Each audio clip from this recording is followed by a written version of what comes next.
928-8822 or visit heartdrop.com. Extend your life with Extendovite. The opinions expressed on this radio station, its programs, and its website by the hosts, guests, and call-in listeners or chatters are solely the opinions of the original source who expressed them. They do not necessarily represent the opinions of Revolution Radio and FreedomSlips.com, its staff, or affiliates.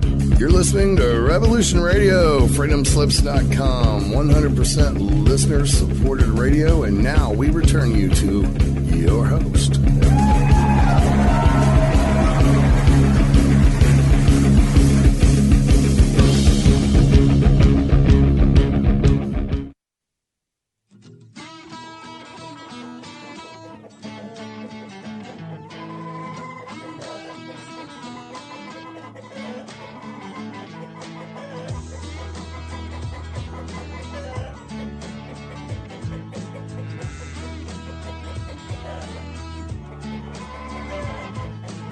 Stumbling down the road with Bridgette Lyn Dolgoff as she carries stones, digs holes, and wheels her shovels on her way. This road is the real path. It is never easy and never clear, but always entertaining.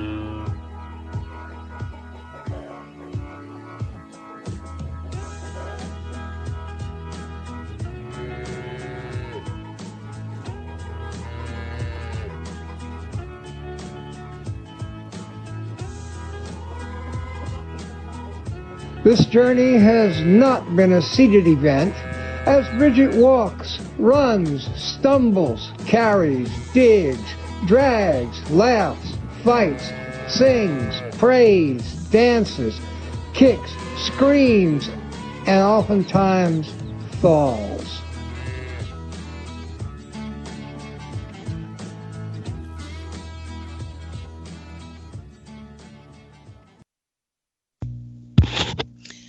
Hey, everybody, this is Carrying Stones and Digging Holes radio show with Bridgette Lyn Dolgoff. And I am waiting for my guest. So I think there's been some technical difficulties. So let me just check out what's going on. Anyway, so I'm Bridgette Lyn Dolgoff. I'm your host. Hold on one second. So let me see if I can get my guest on. Oh, hey. Hey, Liz. Hey, girl. Yeah, hold on. So just mute real quick. I'm just opening the show and we're all good. So hang in there. Thank God. It's been a crazy morning. Yeah, that's all right. Me too. So, okay. So anyway, hey, I have some information. So Carrying Stones and Digging Holes radio show with me, your host, Bridgette Lyn Dolgoff, is also moving to Wednesdays as well. So I will be doing 2 shows a week, and I will have, it's going to be in Studio A, same studio that I'm in now, and it's going to be Wednesdays at noon Eastern Standard Time to 2 p.m. Eastern Standard Time, and I'm pretty excited about it. So I just have so many guests and so many people that I want to talk to, and didn't have enough slot openings, and so I wanted to make sure that I could get more people on and more conversations going and bring all of you the best possible information that I can, and from people that are, doing the work. So with that, today I finally have a really good friend of mine, and we have not talked for a long time. We've been messaging, but I know Elizabeth Evans from a while back. We had a common friend, Nathan Standing Bear, and I met her during a 4-day ceremony that Nathan Standing Bear used to do. He passed in, I think, 2016. And so those of us on the East Coast, he led and taught the Red Road and the Native Way. And so I was invited to go to his 4-day ceremony in Grass Valley, and with a friend of mine and one of my teachers, Marshall Jack, Paiute elder. And then I met Elizabeth there, and we just really hit it off and became really good friends. And eventually I went to Concow outside of Paradise, California, where she was living in the beautiful area. And so she's been kind of one of my ceremonial friends and my, friends that, where we are just constantly work through our stuff and we gain knowledge and wisdom and we try to walk the road in the best way possible. And I wanted her to come on and kind of talk to the public, kind of about herself, what happened maybe in Paradise, how she's coming out of it, maybe what she's learned from the whole thing, and where she's headed. So do you want to give us a little bit of background just about yourself? Sure. Can you hear me okay? I can hear you great. Okay, super great. I'm at my downtown office in Oroville, California right now, where I'm doing massage therapy as well as holding healing circles for the community. And I lost my home in the community of Concow, which is outside of Paradise to the northeast, and it was closer to where the campfire started, the notorious, devastating campfire, they coined it, which is sad because now I can't make up campfire without thinking about it. But it really started in the area of Camp Creek. That's why they called it that. But anyway, my home was probably, as the crow flies, about 5 minutes from where the fire started. So I've been working with the community here that are still experiencing PTSD, depression, grief, and just struggling to move forward after such a devastation. And my son Ian was living in the town of Paradise at the time with some friends, and so I was unable to get a hold of him to warn him the fire was coming. I didn't have cell phone service or landline service where I was, so I was scrambling to get out of there to save myself and my animals as well as contact my son. So it was a really hectic, scary, awful experience to go through that, of course, all of us who made it out alive are so grateful for our lives. That's kind of where I've been in the last 8 months.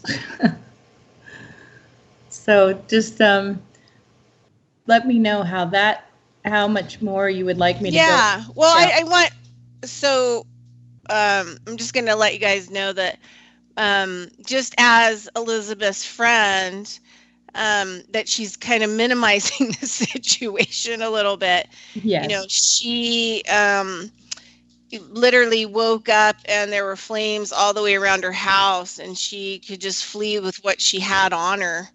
And she had 4 dogs that were in their pen and she had to run out there and get them and put them in this motorhome van thingy that she has and then just leave with that and barely get out. I mean, some of these people barely made it out. Some of them had, like Mark or Ralph Ring and Marcia talked about, they had to like literally gun their car to run through a wall of fire. So the public kind of needs to know that this, what happened is pretty extreme. And so these people have a reason to have like major post-traumatic stress disorder because many of them, didn't make it. And it happened so fast. Yeah, I mean, I can go into great detail on that if you want. I just really... No, but I just want people to know because a lot of people that aren't from that area, they have no idea how serious it was. I mean, like how unbelievably fast that it happened. And you took pictures and she posted them on Facebook and that, she went back to the land property and literally there was nothing left. Yeah, it's so true. And, some of the people even in Paradise who had gone through a fire in 2008 and survived this one still didn't really understand what people in my neighborhood were going through and people in some of the parts of Paradise were going through when the wall of fire and wind was so bad. It was way above 80 miles an hour of just solid fire wind. And there's no chance to try to save your house and save anything in your house at that point. It's just fleeing for your life. And that's what, I got into this argument with this man who said, well, if you had defensible space around your house and, gotten all the leaves up and trimmed all the trees, you could have saved your house. And I just couldn't even look at him. There was just anybody in that neighborhood who even did all of that for defensible space were leaving. They had no chance. And that's the sad part of that situation. There was no fighting it. Even the firefighters turned around and left when I said, hey, you know, the fire's at my house right now, and they're getting in their trucks and leaving. So, you know, it was such a devastating wind. And that's, you know, another aspect that a lot of our community is talking about is, you know, it was so unnatural. We all suspect also that element of man-made weather, you know, and I know you've gotten into some of that at times with me talking about that, but I don't know if, you know, that's something to bring up. But we all just really know that this was not a natural disaster. Let's just put it that way. Well, I think that I've watched some videos. So, you know, I have this guy named Mark Steele who comes on my show. He's going to be on Wednesday, but he's military microwave weapons expert, and his job was to develop weapons to protect, you know, people on the battlefield from microwave weapons that are being used against them at war. Wow. Yeah, so he looked at a lot of the stuff from the Paradise Fires, and he said that, you know, it was basically, you know, like a 5G pulse. Yeah. That would have come through people's computers, their phones. I mean, a lot of people in that area, your area, showed their phones when the pulse happened. They were far enough away from things, but it totally cooked the backs of their phone. Yeah, So, people were telling me that they saw these kind of like blue lasers coming. That too, yeah. And that's where places that should not have burned from the fire wind were cooked. So this was a whole other game we're talking about. Yeah, Marcia was saying they woke up and somebody was pounding on their door, and they were woke up, and the people said, you got to get out now. There was a wall of fire around their trailer park, and they had a pretty nice trailer park and beautiful, you know, in town, in Paradise, in town. So people didn't realize like the whole town burned down. Yeah. So there was just no way you would have had, you know, area around your house. You could have saved your house. It just wouldn't have happened. It all happened at once, almost simultaneously. Yes. Across a huge area. And I think the guy who has, what's his channel? A Plain Truth. He's been really investigating the whole thing. YouTube channel, A Plain Truth. I think it's A Plain Truth YouTube channel. And he said that there are 50,000 people that are presumed dead from the fire that didn't make it out. Oh, yeah. And it's ridiculous. The number they give is 85 people died. And I'm just disgusted with, you know, okay, so maybe that was 85 people they could identify, but so many people, there was no trace of them, you know. The fire burned their skulls and their teeth, and there was no remains. Yeah, yeah. So, I mean, you start to think maybe it was purposely done. And so Mark Steele was talking about how there was a big building, I think it was in Europe, anyway, or in England, and it caught on fire. It was like a huge apartment building, and it just went up like that so fast. And he explained why, you know, with the Wi-Fi and the 5G. And when you have all these people in one building that all have cell phones, all have Wi-Fi, that actually starts, the Wi-Fi and the 5G actually start to cook or change everything into a fuel. So it already starts to actually break things down in your house once you have Wi-Fi or smart meter or all this other stuff. So as soon as anything ignites it, it's just inferno and combustible. And it's more of like an explosion fire than it is an actual fire. And that's why he said some of these people in these buildings, they all have smart everything and everything's plastic. Yeah. So there's no possible way that you can survive it. You know, these kinds of weapons that are kind of being used, practiced. I mean, it seems like they're practicing right now. Yeah, that's what it felt like. You know, I think that's the level of grief and PTSD is it's not just a usual kind of, oh, it's an earthquake or, oh, it's a fire, forest fire from lightning, something that we could say it's just part of natural cause. This is a whole other thing that I think is so big. We have trouble even on a subconscious level knowing how to deal with it because it's so big. It's just not. It doesn't sit well in our cell structure as being okay. Yeah, I mean, I think that's what happens with a lot of people. Then I always think about, these young guys that are set up, to go into like wars and battlefields and the things that they have to deal with. I mean, they're dealing with a type of post-traumatic distress disorder that is never going to go away. It's just no way that it can heal. I mean, and then you have events like, Paradise and things like that. And then there's that other level that people have post-traumatic stress disorder. And I think a lot of it is just because you're not prepared for it. And the other thing too, I think that's really hard for people to swallow is that their government that they pay everything to, right? Right. You work your butts off to pay your taxes and do, be a good citizen and do the right way. And then to find out that they may actually be trying to kill you. Right. And your family and destroy everything you have.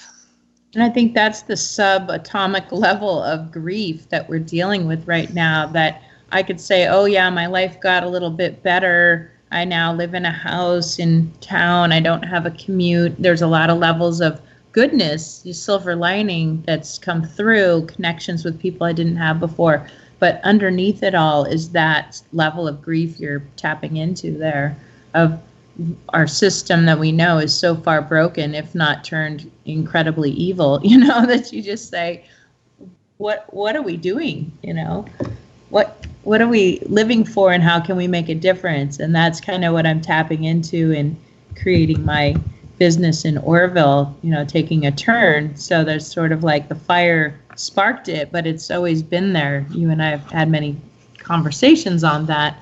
And how can we make a bigger difference to give our sense of change, even though it's so big, it's easy to go into a feeling of helplessness, Yeah, and we're getting a huge overload of people from California, like in their RVs and cars, and that have been, filtering into Reno, and they're joining the homeless population here. And we have the largest homeless population since last year. The numbers came out per capita.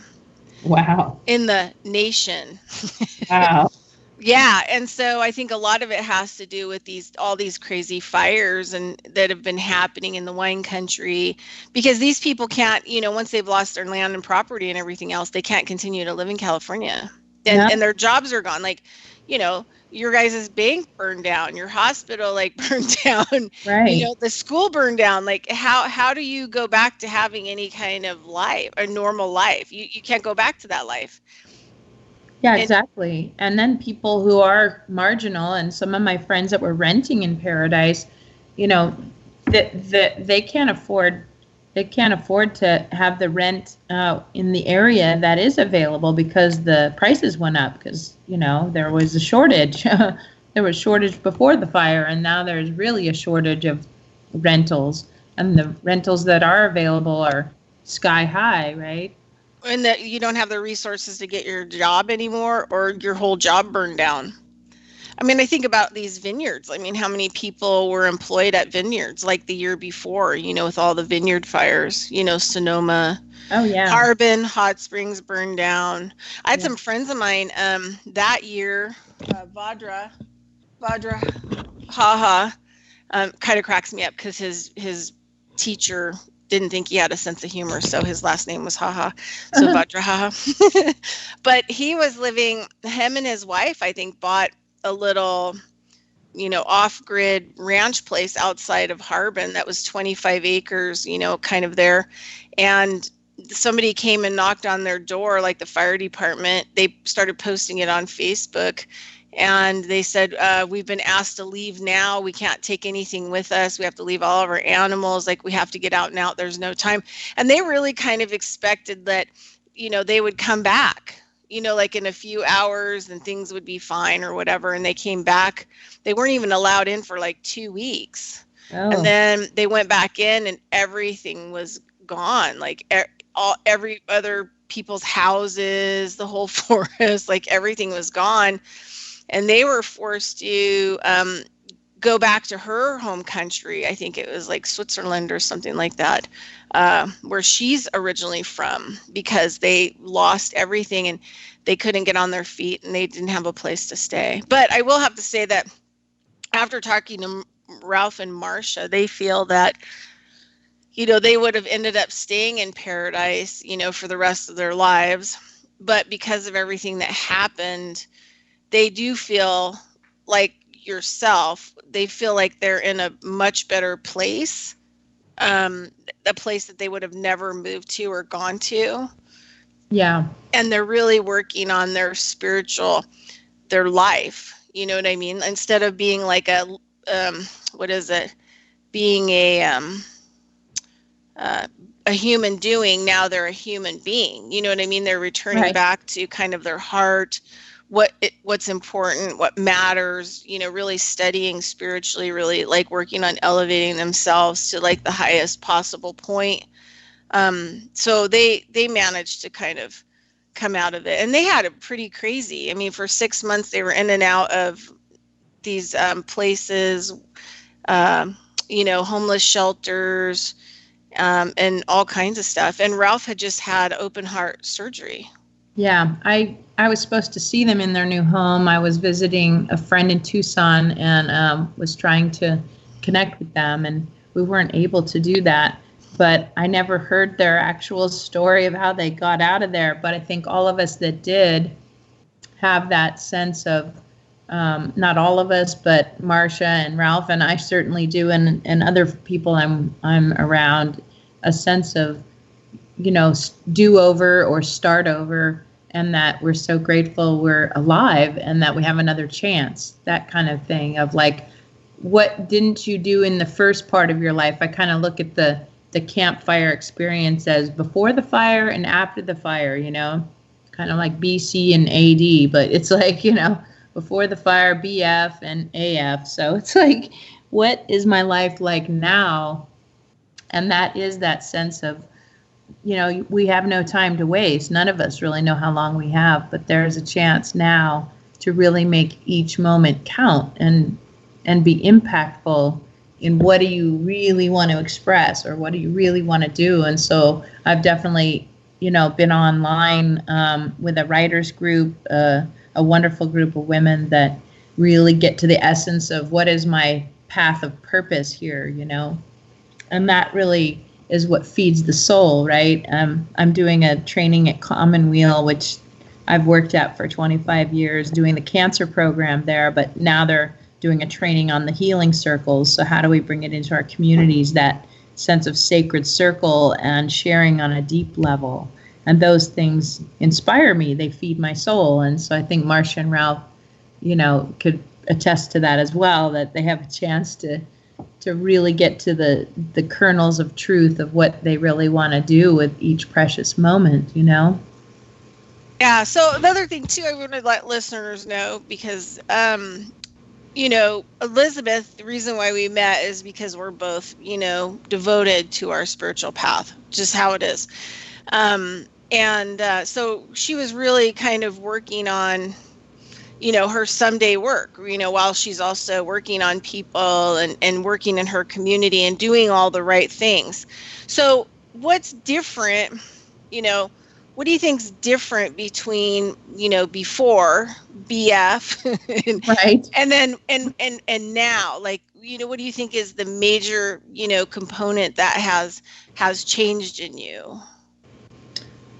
Well, I think a sense of urgency to get off my butt and do what it is I really said I'm going to do and not wait for that someday, And right before the fire, I'd opened up my own office in the historical downtown area of Oroville, but I was only working on the weekends there.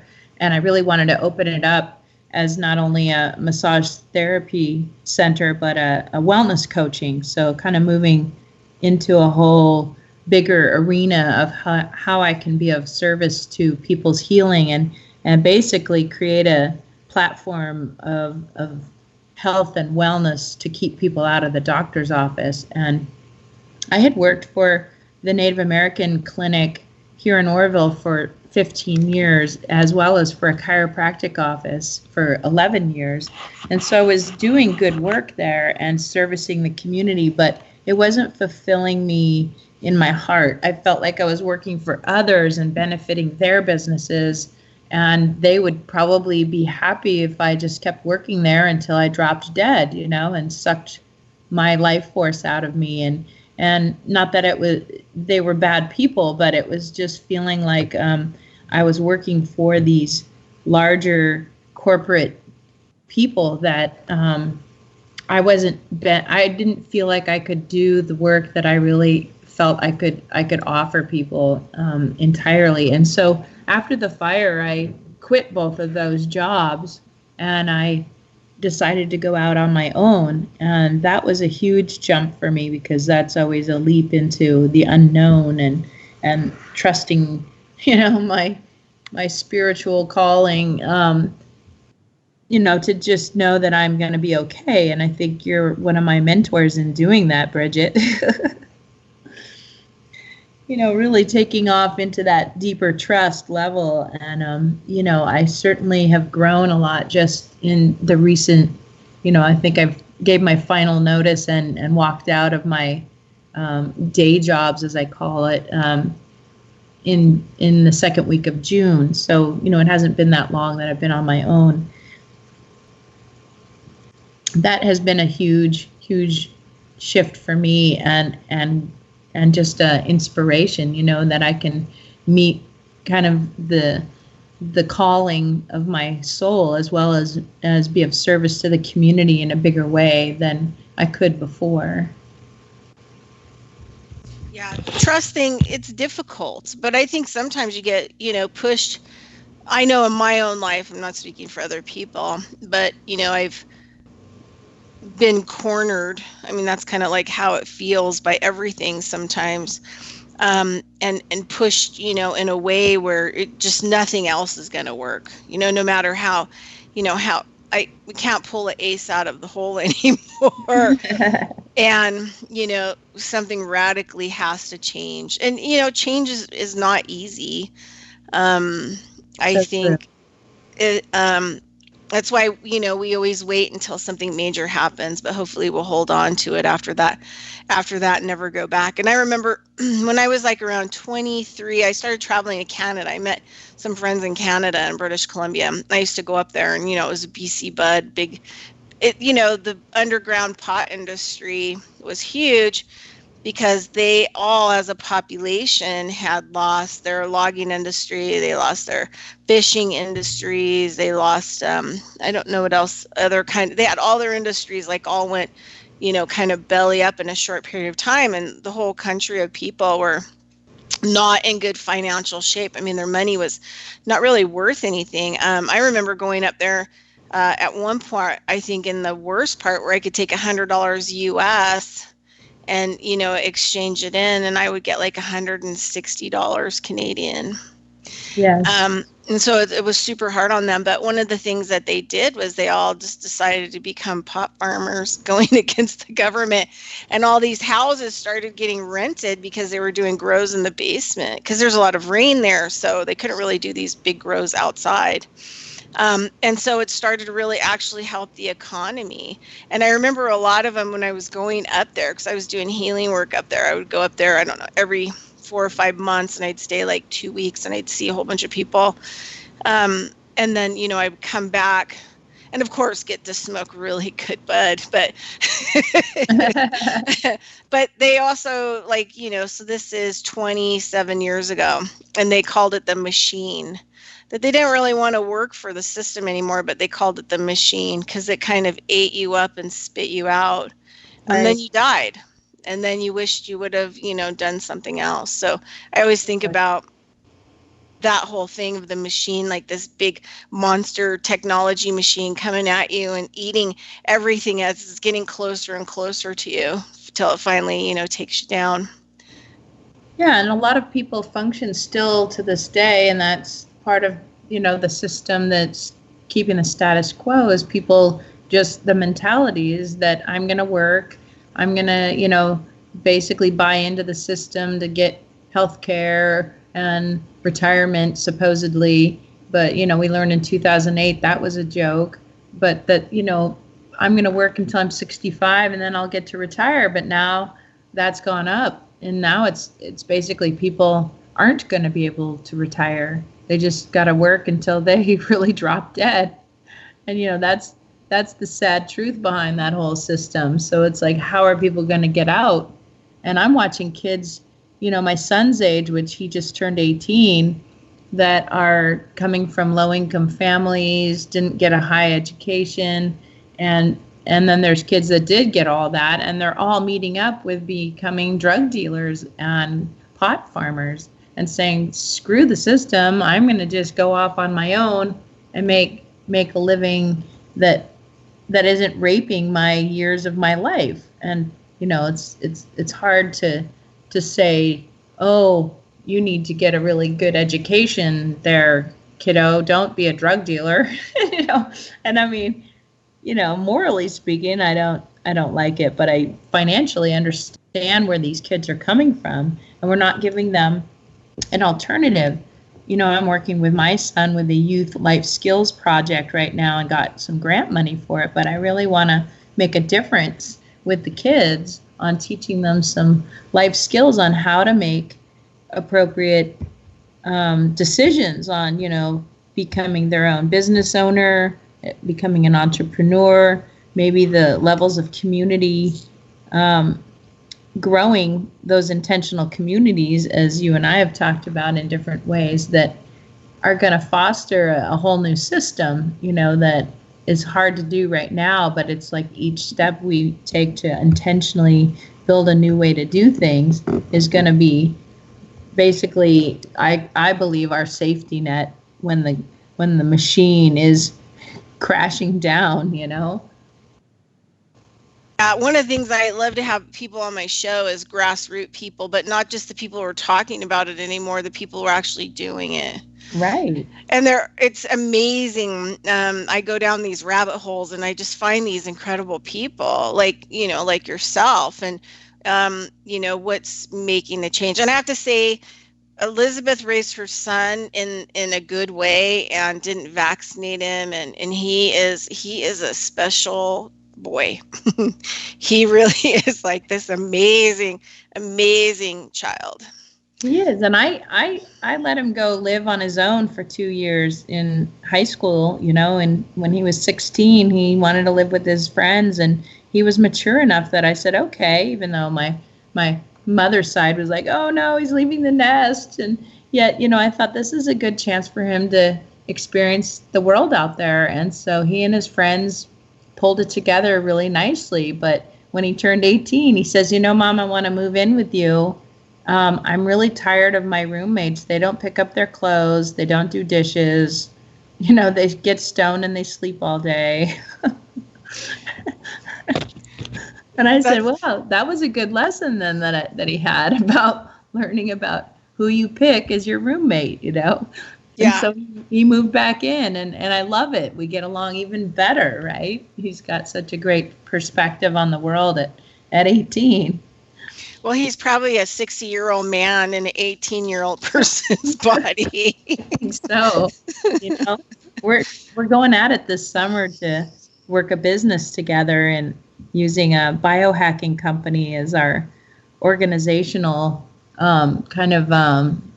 example of how to start a business. So it's like our kind of prototype. And, it's exciting to work with him because his mind is sharp, his energy's up, and of course he wants to make a lot of money, but he wants to do it with a social consciousness. And so it's, changing our money story. And I get to work with somebody fresh and ready to, start the race of life. And he's at the gates going, okay, Mom, let's do this. And, that's what's exciting to me, to work with young people that don't look at it as a hopeless situation, but as a problem-solving opportunity. So he's saying, how can we create a better world? And let's just go at it. And let's just pick, one problem after another and just see how we can solve it, And it's, it's just exciting, refreshing to be around that kind of energy. And I'm just, really talking with my mother, who's excited too. So we're sort of doing this generational business together, and it's like sparking up all these new ideas because we have 3 generations inputting into it, you know, and experience. Yeah. No, the experience of it. Another thing too is, you know, her son is an amazing guy, but Elizabeth has been a great mother. And she made all of the best possible decisions and went kind of against the system in order to make sure her son was like extremely healthy and he developed healthy. And so she's worked super hard as a single mom to make it happen. So, you know, she needs to give herself a pat on the back because he's like a technology that she's helped develop, you know. Well, thank you, Bridgette. I mean, I really feel like it's interesting when I've been talking with other people that really want to reach the younger and younger generations. And one woman, she's going to work with parents before they even conceive their baby to really bring in the right level of consciousness to help bring in that being into the world. And I thought, wow, that's like really starting early, you know. And I thought, you know, if we're really fostering these incredible healthy beings to come into the world, and those that are already here that have all of this inspiration, but also coupling it with our wisdom of those that have been here. And that's why I love the fact that my mom is, you know, really sharp and witty and together and inspired to work with us, because I think that intergenerational community building is so important that we're missing a leg on the whole team if we don't really capitalize on that wisdom and experience, as well as this just vital energy of our young people. That, you know, that's what I really want to create, like these hubs in each town of like not just a health center, but just like a community center where we can meet up, and there's, you know, different ways to interact with each other because we have so much to give, you know. Yeah. And I think a lot of people, you know, look for that, you know, having been in the industry, healing, you know, myself for a really long time. It took me a long time to see why people, when they were searching, and, you know, I'm not meaning this in any way bad way. So, you know, I don't want people to take it personally, but I think this is kind of like why people end up in organized religion. Like they want to, you know, they have children. You always hear a lot of times people will move into like Scientology or Christianity or a lot of these other things, you know, after they have kids, because they feel like, you know, they may not be giving their kids enough, or they may not be walking a good enough road. And some of these, you know, longer types of, you know, community organizations, which are religion, give people kind of step-by-step processes or things to read or whatever else. And I think that, you know, if we could create communities not based on religion or any kind of religious hierarchy, but where people get to have like a freedom of thought and experiences, and create communities that people can go to. And so you have multi things. The thing I really loved about Rudolph Steiner College, which is now closed in Sacramento, gym, I mean, talk about a gym, like a diamond, a beautiful diamond. Yeah. But is that you could go there and you could figure out what avenue was good for you. I mean, I went in for biodynamic farming, and, you know, went through all that process and took a whole bunch of other courses to actually support that. So there were people that went into, you know, anthroposophy medicine, people that went into like anthroposophy psychology, became Waldorf teachers, Waldorf education. There were lots of different, there was a real kind of heavy spiritual, you know, line. But everybody that went there could develop themselves in the way that they needed to develop themselves, whatever brought them in. Yes. And they didn't have to eat it all if they didn't want to eat it all. They could have whatever pieces that they wanted, and it was okay. And I think if we had more centers like that, yes, for people to come to, then I think we could really change the mindset, and we could give people other places to go other than getting caught up in organized religion, which is only going to feed part of them, you know. Yeah. Because I really think like growing food is going to be, and you know that because you were involved in one of the oldest and still standing cooperatives. Yeah, That was definitely. so you understand food and growing food and all that as well, and how that really has to play into in the community centers. You know, there has to be experience in areas where people can grow stuff and food support systems. So if people want to grow in their yards or whatever else. So I think it's like community centers, you know, Definitely. there's a lot of free range for people to develop amazing things at this point in time. And people are hungry. People are very hungry. Totally. And, you know, I've been totally just humbly honored to be a part of two organizations. One of them is Paradise Community Guilds that used to be the Paradise Grange, and they're really big on advocating for rebuilding Paradise as an eco center. And so they're really advocating for, you know, green building codes. And I'm really excited about, you know, what their vision is, and that they want to advocate for these movements to happen. And Paradise has a chance to do that, you know, another redo in a really beautiful way. And the other organization is at Commonweal out in Bolinas, California. And they also have a resource garden center, you know, their gardening program. And, you know, I don't think that they talk about biodynamic farming, but I'm sure that's a component of it. I'll have to ask some of the people that run the garden.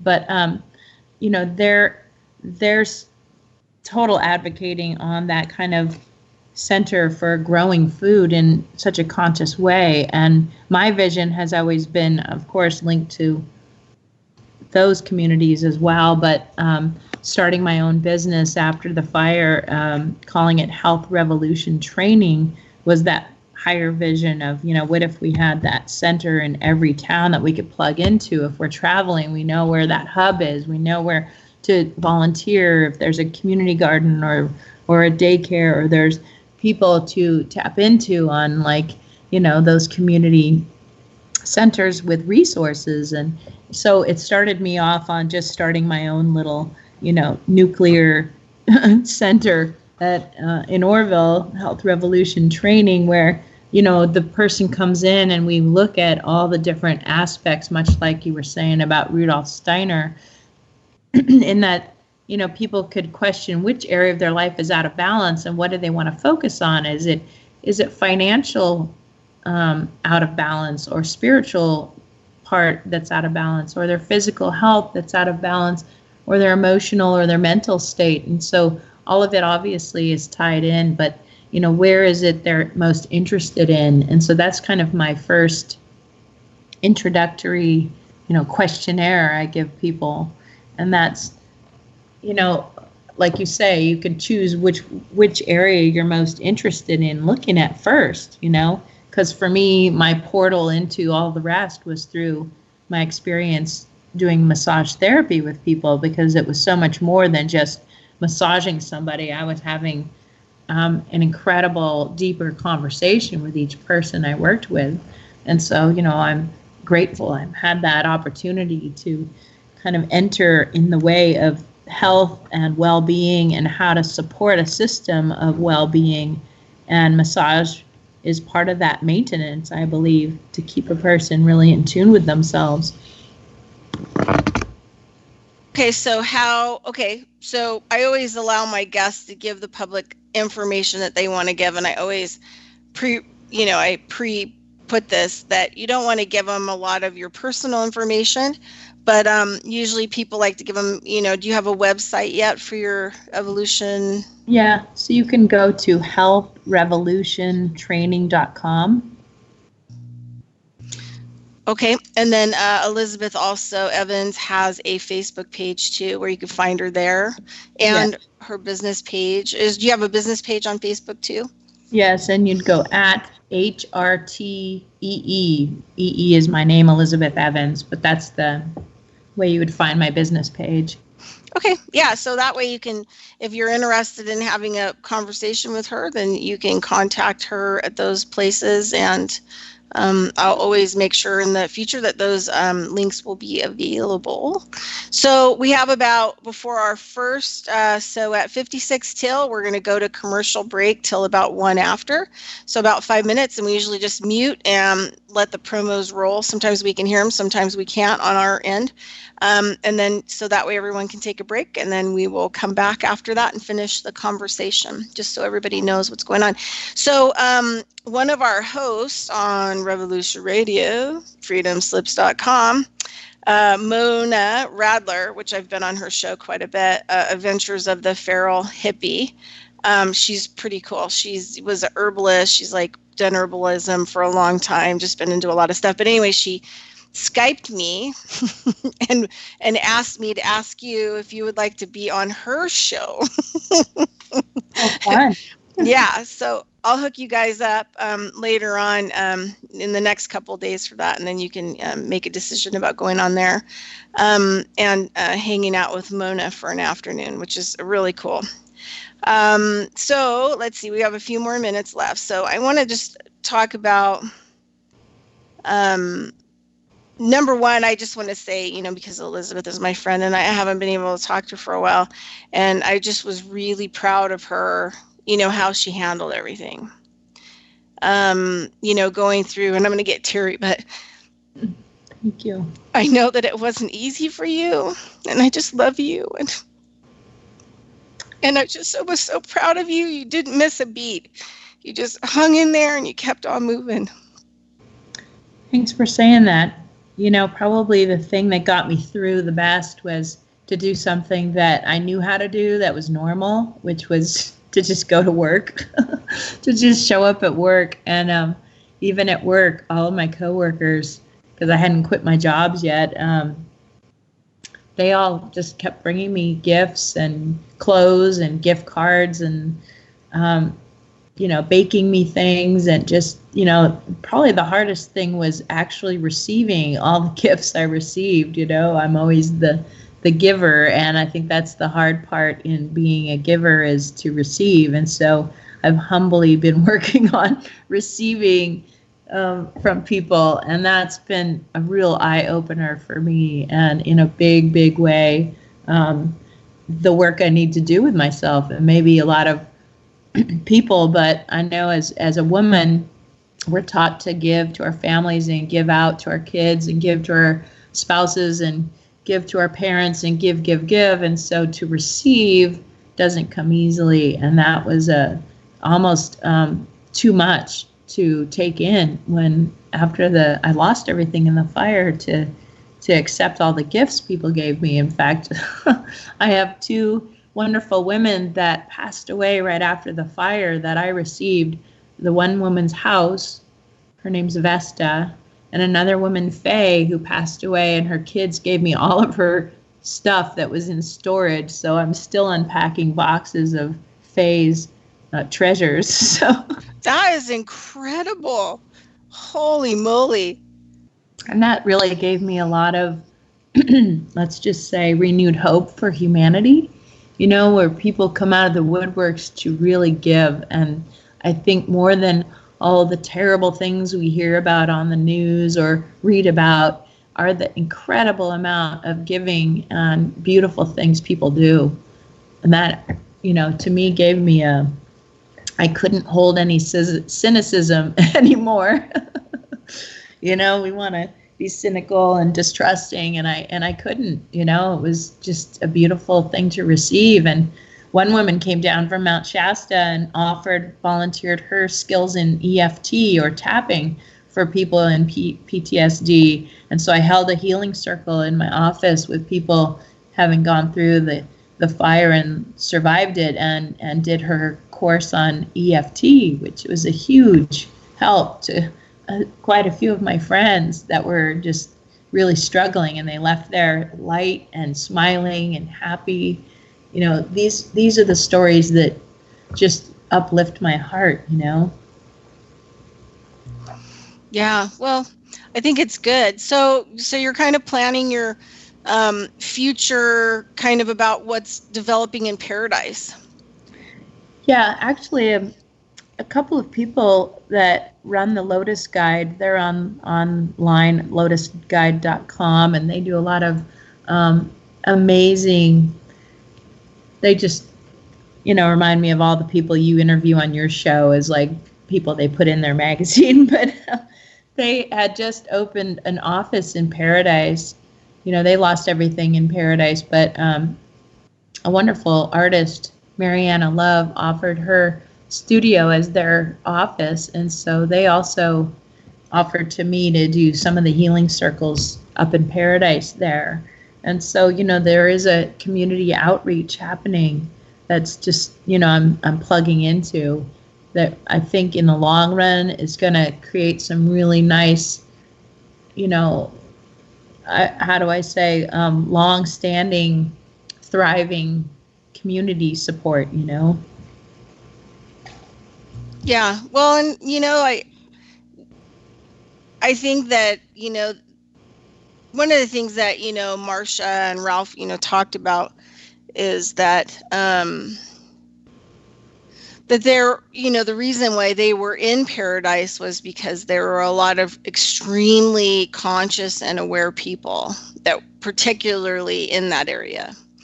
And this is one of the main reasons that they, were staying there and going to live out the rest of their years. So hopefully, all of the stuff that would have been in the way for these conscious and aware people as roadblocks for them, being able to develop a lot of new things, like, food and, food communities and things like that now are out of the way. And now that they can move forward and really, do what they want to do and do it together and really turn things around.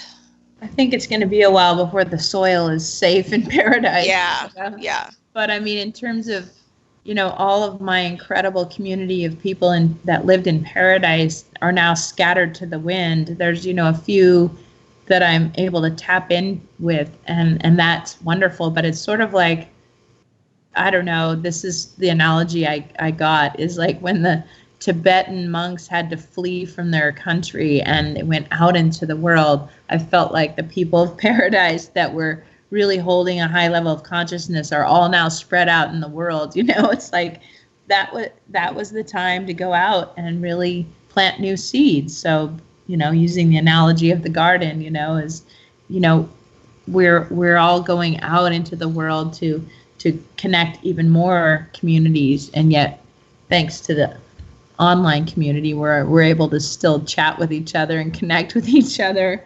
But it's amazing to see where people have landed, and now I have more places to go and visit and to stay with those people, so it's not a bad thing. So one thing is that the soil, so there is, obviously you could use the horn manure prep, which is, but the barrel preparation that we make in biodynamics. And I think that, I think Harold Hoven, who was the teacher for Stuart Steiner College of Biodynamics, and there's also still the Biodynamic Northern California group that some of them are making preparations. But anyway, the barrel preparation is being used in Russia, and especially in areas where Chernobyl was, to actually cure the soil of radioactive material. And what they found is that the barrel preparation is totally getting rid of the radiation in the animals and the water and the soil and the plants, so much so that the International Biodynamic Association started doing a long-term scientific, thesis on it, about what it does and what it really can do. So I know for a fact that these preparations, could be used in order to cure all the soil in all that whole area, because of the things in it would eat the heavy metals, would eat, radiation, would eat a lot of the stuff that have been, completely left behind, just, as a thought. Yeah, for I'll the definitely future. bring it to the Paradise Community Guilds. We meet every Monday, and next Monday they're going to show a film called Dirt Rich. Yeah. Have you seen it? No, because I don't follow those kinds of lines anymore. I kind of stick to, exactly what I know that works. Right.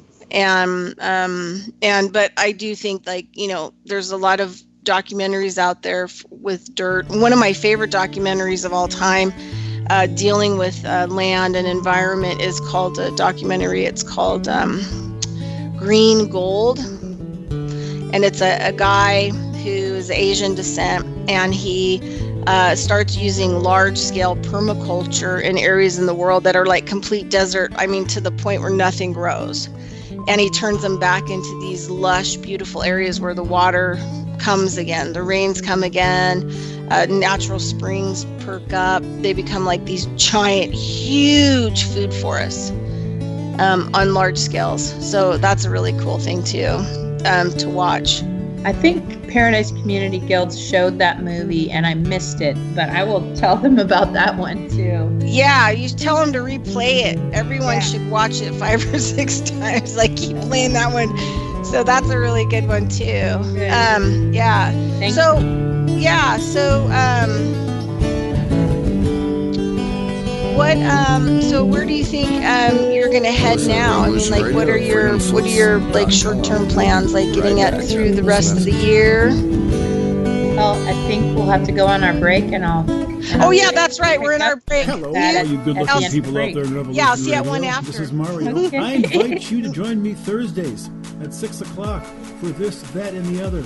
It's a show about you, it's a show about me, but ultimately it's a show where we try to have a little bit of fun. We discuss important topics, and we do our best to be apolitical.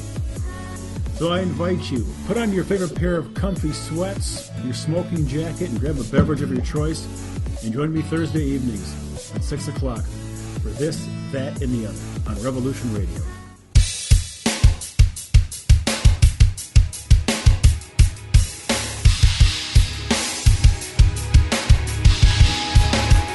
Enter into a world unseen on Raven Star's Witching Hour.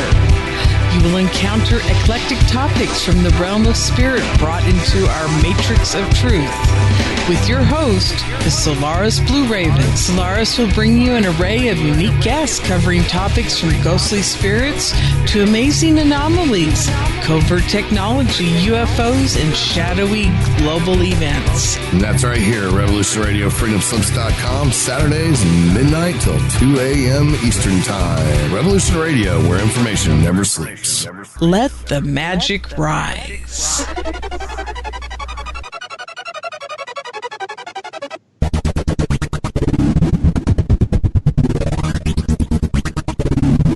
From the astral realms to the physical plane, the halls of power to the walls of home, the multiverse to the innerverse, all will be haunted by the ghost in the machine. I am Steve Zerloff, the ghost in the machine. Mondays, 10 p.m. Eastern Standard Time, Studio B. Exclusively here on Revolution.Radio.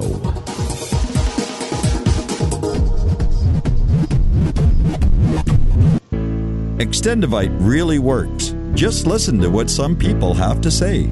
Several years ago, I was developing a very severe situation. I called it my flippy heart. It was doing not good things, and I did not want to go to a medical doctor because I just knew they would give me a cover-up pill. I didn't want to get onto that sort of thing at all. When I learned it was garlic and cayenne is a healer. It is a wonderful herb. I said, I think I'm onto something here. I'll tell you, I wouldn't be without it. It did wonderful things for me. Extendivite is only $69.95 for a 2-month supply of either capsules or liquid. Call now. That's 1-877-928-8822 or visit heartdrop.com. Extend your life with Extendivite. You have opinions expressed on this radio station, its programs, and its website by the hosts, guests, and call-in listeners or chatters are solely the opinions of the original source who expressed them. They do not necessarily represent the opinions of Revolution Radio and freedomslips.com, its staff, or affiliates. You're listening to Revolution Radio, freedomslips.com, 100% listener-supported radio, and now we return you to your host.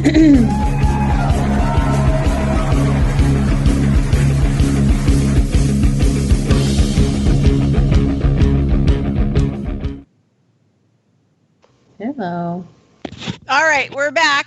Hour 2, Carrying Stones and Digging Holes radio show. And we are on Studio A. And also, we're also on the TuneIn app. So you're in Studio A with me right now, Bridgette Lyn Dolgoff, Carrying Stones and Digging Holes radio show. We're in the second hour with Elizabeth Evans. We've been talking to her about changes and shifting and life and paradise, life after campfire. And also want to just let you know that we are listener supported and we always love to get your support. So you can go to Revolution Radio, freedomslips.com, our website, look under funding and find ways that you can actually fund us. We do have advertising available. We also have heirloom seeds.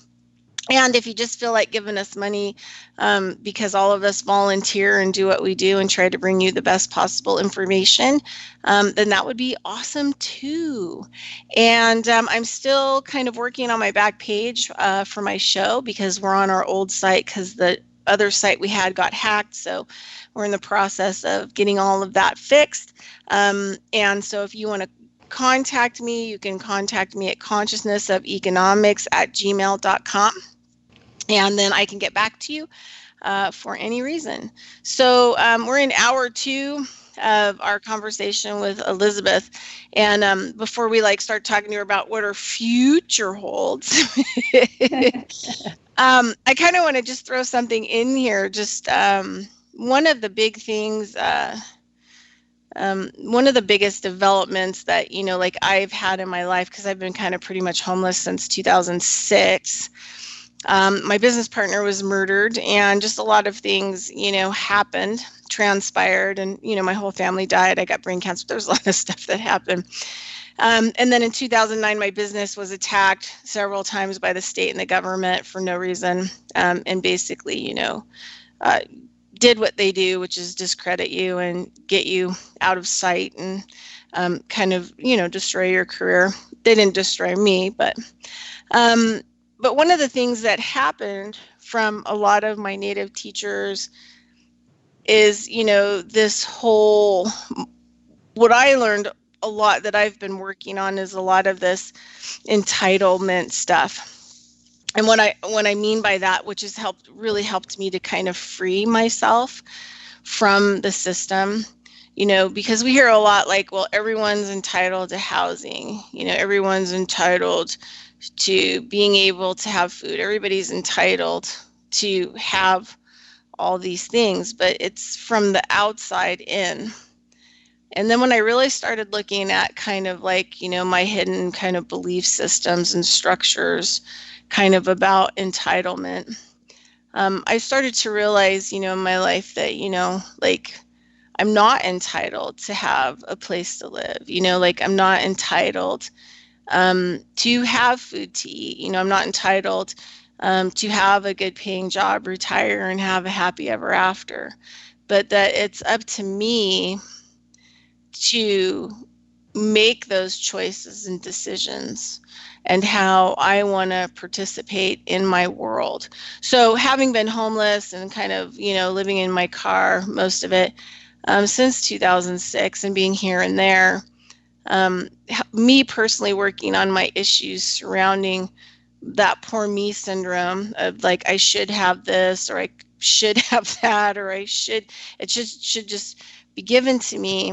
I've come to the realization that that's a lot of entitlement belief system. It doesn't mean that I can't have it. And it's helped release me to be able to love how I live, and be able to create new things in my life and be able to grow.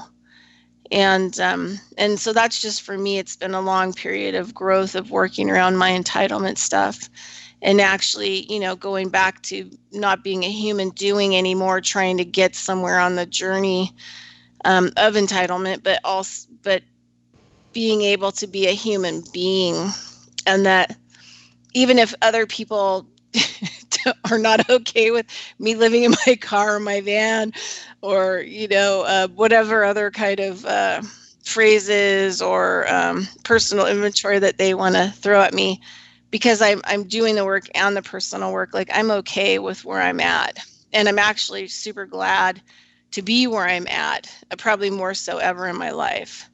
And so I just kind of wanted to throw that out there about, everybody has kind of a different process, but that's kind of like my big focus of my process is working on my entitlements. I like that. That's really where I think, all of us have to get to at some point or another. Something outside of ourselves will jumpstart the process, or we'll be on our deathbed wondering about it. But it's really investigating what is our belief, what is our thought process, what's behind the curtain, on, the Wizard of Oz. I always think, who's the guy behind the curtain, is like, it's up to me to really identify, why am I holding this belief around money or a job, or what, like you say, what I'm entitled to, and how am I going to make that happen? Nobody else is supposed to do it for me. What we're looking for, a government system to do it, or are we looking for, like you said, all of these entitlement thoughts that, we have to kind of work our way out of it, but it's an inside job. We have to do it first for ourselves before we can see it played out outside of ourselves. Yeah, for sure. And I always think about, like, when I was living in, let me finish this up real quick. When I was living in Taos, New Mexico, and it was before I met Elizabeth, but I was living there, and things were really pretty crazy energetically. And I went there for kind of work, and the work, kind of fell apart. And I kept running into these Hopi systems, constantly running into Hopi stuff. And one of the main Hopi things that I kept running into was that when the war inside of me ends, the war outside of me will end. Right. And I thought, oh, good, well, I'll manifest a new reality outside of me. And no, what it was trying to say was that there's always going to be chaos. There's always going to be these things that are completely out of your control. You're like a ship at sea with no rudder or sails, get over it. But The key was when I became okay with the chaos and just kept doing what I was going to do in a good way, no matter what. And that's kind of like, what I came to understand with that Hopi lesson. That's so true, and I was so up against that whole train of thought right after I purchased through a friend of my mom's who basically fronted the money to me to purchase this home to live in. And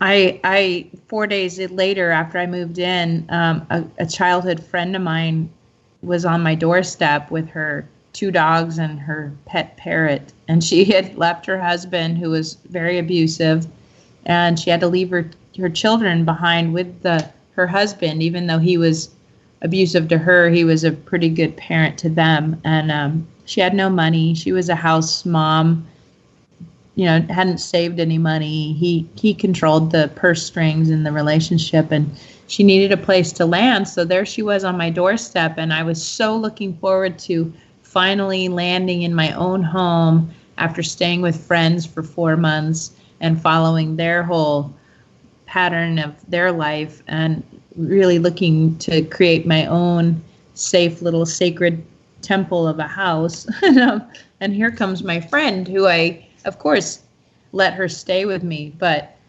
in walked a whole bunch of chaos.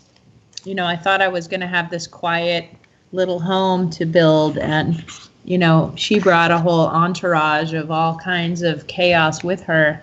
That I wanted to create a health center, healing circles, do all this work I painted for you in the last hour on what I want to do, and I was up against myself, wondering how do I create that inside myself, this place of healing and this health center inside while the chaos is going on around me. And that was a huge, huge, huge problem I was up against in myself, because I became this mean, grouchy bitch, really.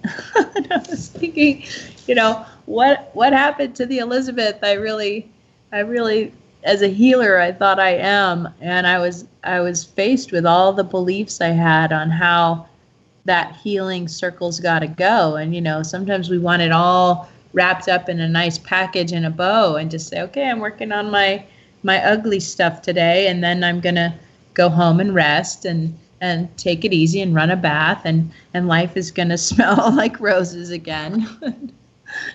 And it wasn't happening.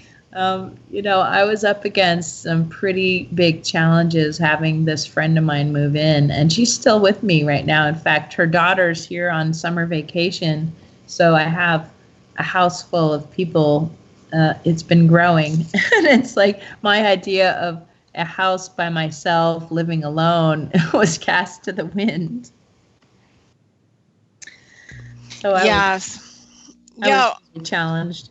I do that same thing because I am kind of sort of reliant on other people. If the weather is really bad, like winter, I have some floors that I can stay on, and in to get out of the weather, out of my car or whatever else. But sometimes it's really difficult because there is no ideal place. Right. And you have to deal with other people's, what they have going on in their life, good, bad, indifferent, ugly, happy, sad. And it takes a lot of inner strength to kind of find your confidence within yourself and stay in kind of like your power. And then, you keep going despite all of the chaos going on around you. And I think, Carlo Castaneda talked a lot about it in his books, that Don Juan and some of his teachers called it, like petty tyrant. It's like petty tyrant energy. And not that the people that you're around are petty tyrants, but they still have a lot of this energy. And, their energy kind of impacts your life. And then there's also the conclusion that we allow that to impact our life. Yeah, it's so funny you say that, because I opened up my new address book that my son had gotten me, and I had taken this little sticky note that you had left in my RV way back when, and it had said, nothing happens without agreements. Yeah, life. Yeah, what is it? That's a Lynn Andrews statement out of her third book. Two of them that I took out of there. One is everything happens by agreements or something like that. Yeah, and the other one is a life predicted by time. Yeah, I can't believe you still have that. It's funny because I left you signs when I left. I left you signs. Oh, yeah, here it is. I found it. It says all things only exist by agreement. And I laughed because I thought, yeah, I agreed to this. I can't complain to my friend and tell her, it's all your fault. My life is just terrible. And I thought, no, this is all an inside job, I agreed to allow her in my space. And so now I have to figure out a way to agree that she needs to go. And so what's interesting is, because I've held my confidence of really communicating with her as loving as I could. I can't say it was the best, but at least to let her know that the circumstances were not working for me. I wasn't going to kick her out on the street, but that this configuration of living with her was not working for me. And her daughter being here was another stress. And yesterday she says to me, I really am working towards getting my own place. And I know that this is not a really good circumstance of living here. And so I really am moving to get my own self together and my own life as fast as I can. And the fact that she was willing to say that was a huge agreement shift, So I was blessing you yesterday when I came across that sticky note you left me in my RV that I had sitting there on the window forever. Well, that's like what, 3 years ago, maybe? It's been a while. Well, good. I'm glad. I know I left you signs. I left you breadcrumbs. And the last time you were at my house and chaos was reigning, because it seems to be where I learn the most.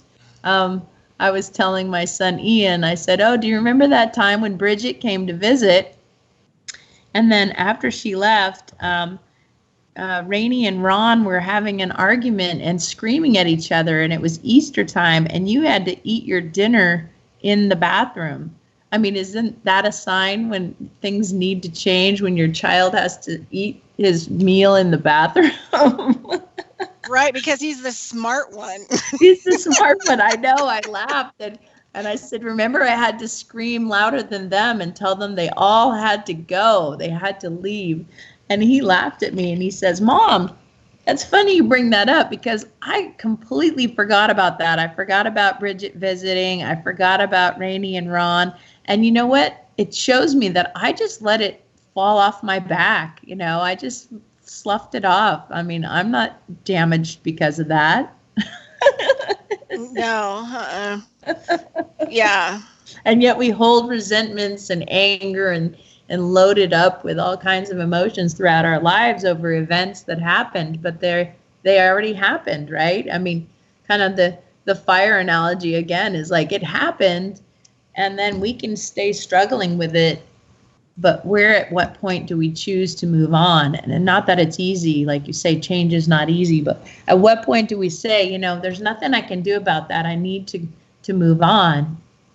I need to really work on letting that go, and how can I do that? And so those are some of the questions I'm working on in myself, Yeah, I like Miguel Ruiz in the Four Agreements. He talks about how that we will abuse ourselves, with guilt or whatever else over situations or things that have happened like thousands and thousands of times, and never really let go of them.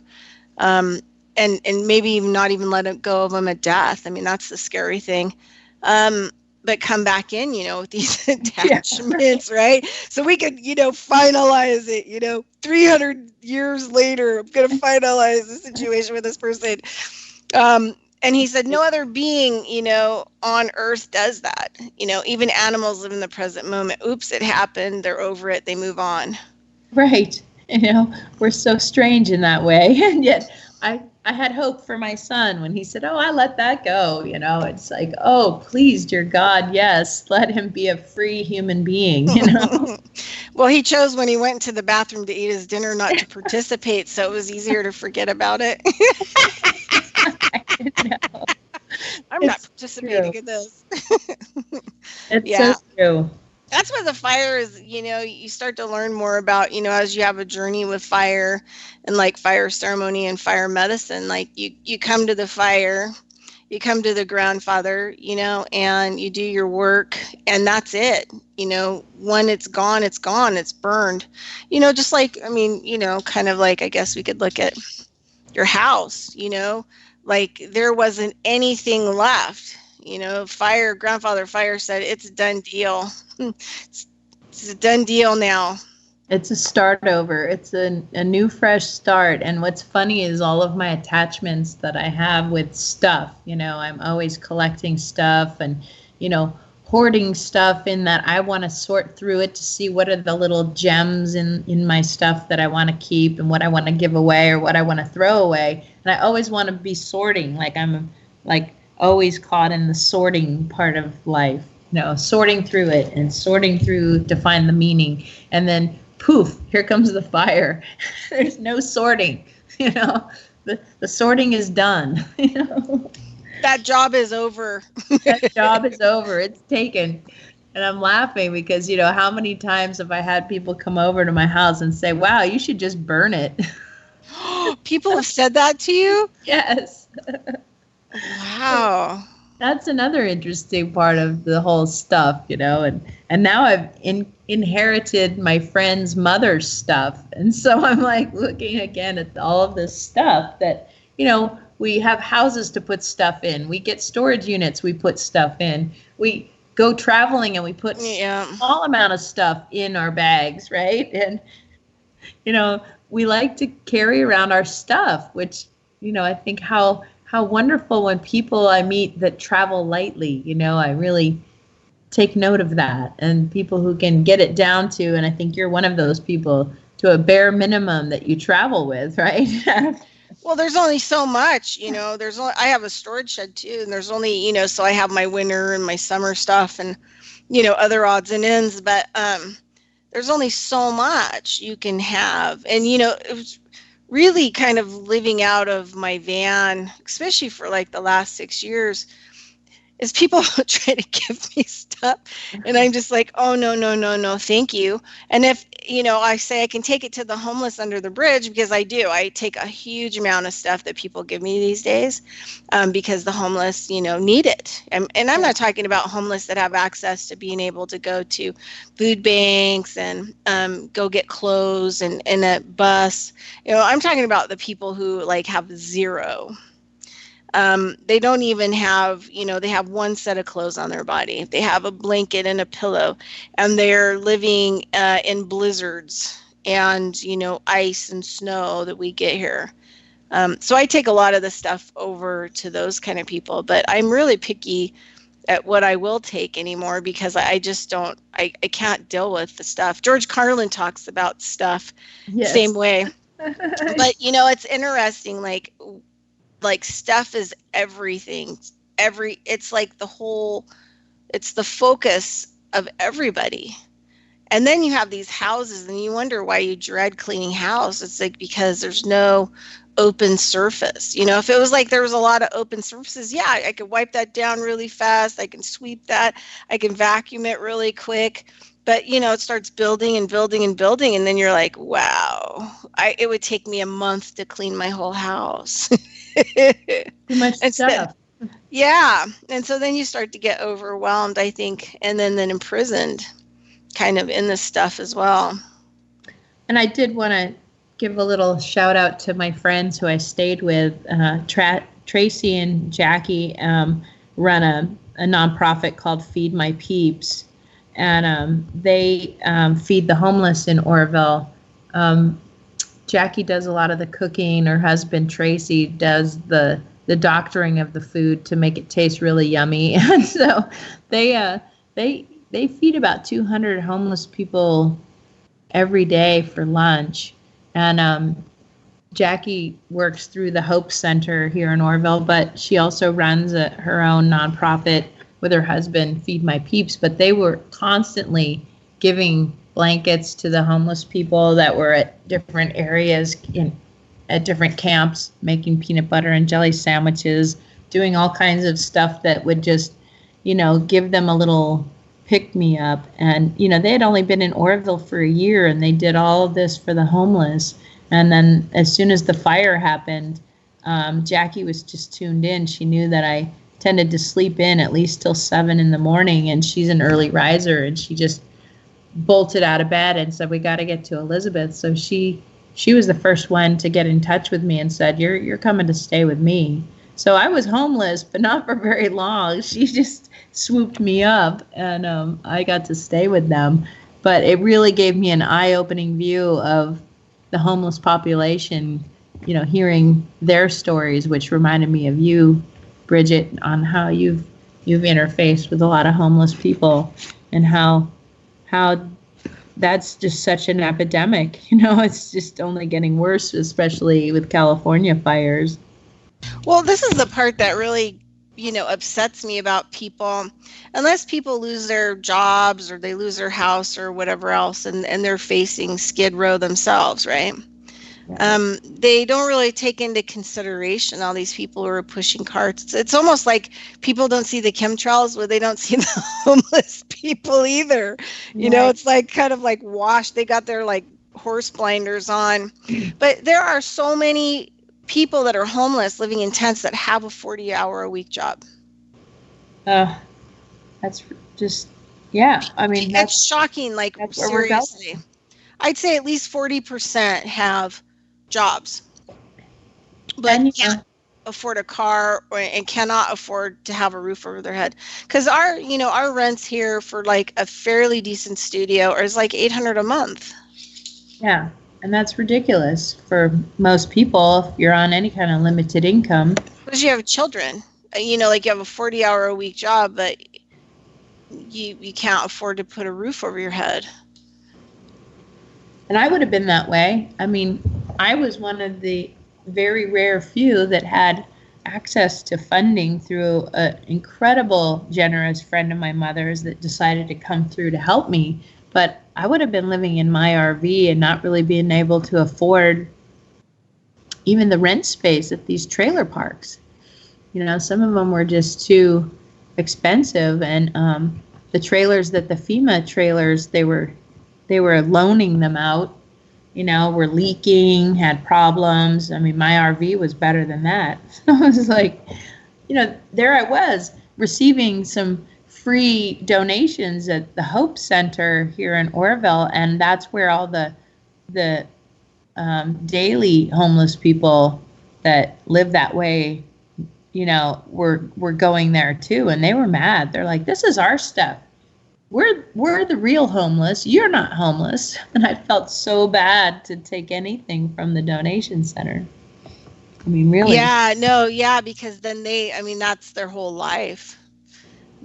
Which is really hard for, I think, people to really understand them. And a lot of them, it takes a lot of work for them to get to wherever they need to get some new clothes, or, to get, to get a little bag of food or whatever else, or a meal. I mean, some of them have to travel quite a bit on foot. Right. So it's it's like, okay, this week I have to get some new clothes.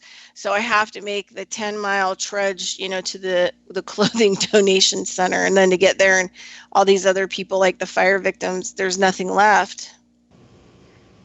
Yeah, and it was a real meeting of two different kinds of homeless people. And then there were donation centers for just the fire survivors, and that regular homeless people could not come there. And it made me mad. I grabbed a few extra blankets to hand out to some homeless people that my friends Jackie and Tracy were going to see later in the week. And a friend of mine had gone with me, and he was mad. He said, "Why are you getting so many extra blankets?" I said, "Well, I want to give them to some of the homeless people that Jackie and Tracy are going to see." And he's like, "This is for us. This is for us who survived the fire." And I was mad. It's like, what? Yeah, no, What?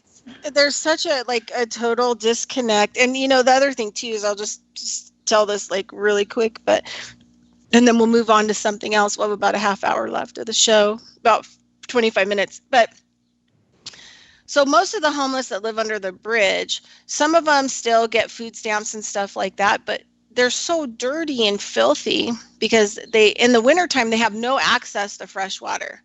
In the summertime, some of the parks along the river are open, and so they can go in and actually get fresh water. But in the wintertime, they have zero access to fresh water. And then they have fires to try to keep warm, and they catch the river on fire. That's a whole other kind of situation. And it's cold. It's freezing here. I can talk from what's going on here. But a lot of them don't have, once you're homeless, and you kind of understand this because you lost everything, and you can't get your documents. You know what I mean? You can't get your birth certificate. You don't have a driver's license. You don't even have the money to go down to the DMV to renew it. And this is the other part of it. So what if they have a little bit of food stamps on a card or whatever else? A lot of these institutions will not let them in because they're filthy.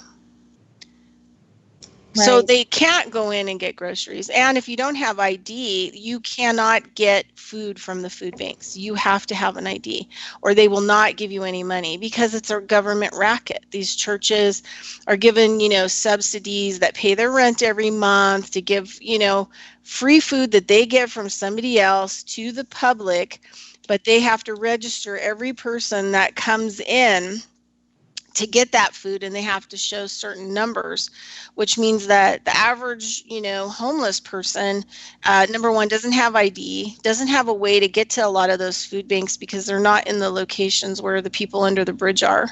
I call them the people under the bridge because that's exactly what they are. Right. And so there's no help for them. They are like a whole forgotten segment of the population and completely and 100% written off and ignored. Yeah, so and that's my grouch.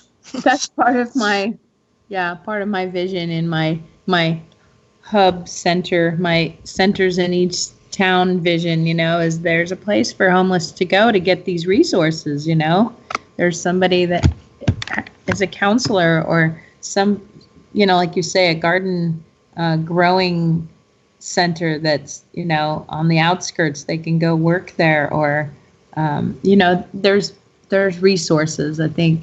Yeah. But that's a higher vision that I know it's going to take a lot of us to really hold the space. And well, one of the things, maybe we can work on something together. So as soon as like the funding all kind of finishes up, just for a lot of stuff, I also have a business plan to put here in Reno a women's homeless shelter and a man's homeless shelter. And I'd like to have dog kennels on the property so that we can have veterinarians come in and other, healthcare providers to help the people and the animals so that their animals are good and they're fed, and also have a kitchen where they can get food for their animals, weekly or whatever else. And then also have a big garden area where they can work and learn new skills and help to produce food that comes into the kitchen, and maybe have like one meal a day. At the women's center, and it would be a place where you would be able to live until, maybe we could get you into something long-term, help you, get on your feet. But one of the other things I really, really wanted to have was a baby center. So when these young girls and women, have babies, we'll have grandmothers there. Grandmothers love the babies. And they can be taken care of in a nursery or whatever else while the young girl goes out and tries to look for work, or what I mean, gets on her feet. And so we have really safe support for the babies, and we have these grandmothers that'll just love the babies to death, so to speak. And so that's kind of one of the things, that I would like to see. And then the grandmothers can come in, and hopefully I'll have money, people won't just have to volunteer, but we'll have a little bit of money so people can actually make an income. Like the grandmas can come in and they get paid to be there just to, feed the babies and love the babies and help the women to learn how to better care for their babies. So that's something else that I'd like to have at the homeless center. But maybe we can incorporate, some of the other stuff that you're working on, and then we can create a what do they call it, a mothership, of what's happening, and then maybe other people can copy paste it in other cities. Yeah, I think that's what it's going to take, because obviously we can't do it alone. But we also have to have something that people can look at from wall to wall to say, wow, like these are some really good things, how do we get this together and put it together instead of pushing, these people out there. And the other thing too is people have to realize, like, everybody is one paycheck away from living under the bridge, whether you want to understand that or not. And credit isn't going to save you, and if you say tomorrow, like, you were going to end up under the bridge, like you didn't know exactly how that was going to happen, but let's just say tomorrow was the day that you were going to end up under a bridge, and because of circumstances, what would you change today? Would you keep working in the machine? Would you keep, what would you change, in or out? Or those are kind of things that you can start thinking about now, Right, exactly. And that's such a good point. Because those kinds of shifting in our thought structure is what's going to create these kinds of things, and it does take kind of being around them and talking to people. And certainly I briefly experienced it as being homeless, that was so uncomfortable. I mean, I can only just dread what these people go through each day, to have to live like that. Yeah, well, it's dehumanizing, and that's exactly what they're trying to do. Right.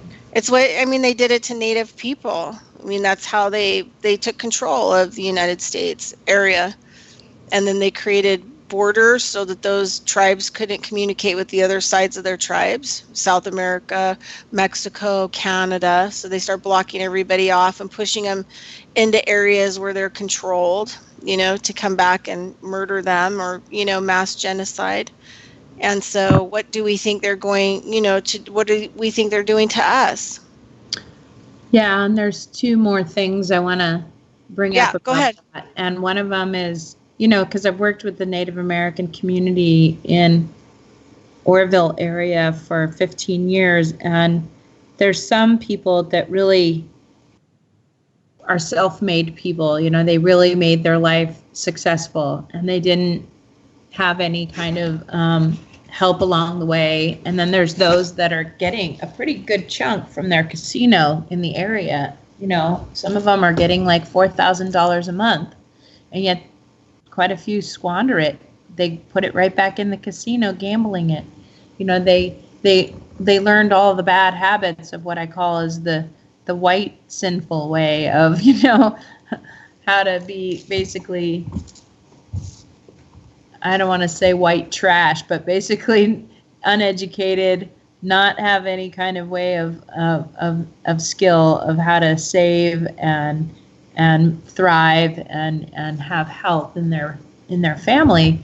And yet, like you say, they were stripped of their culture. So a lot of what these people know is a very low education.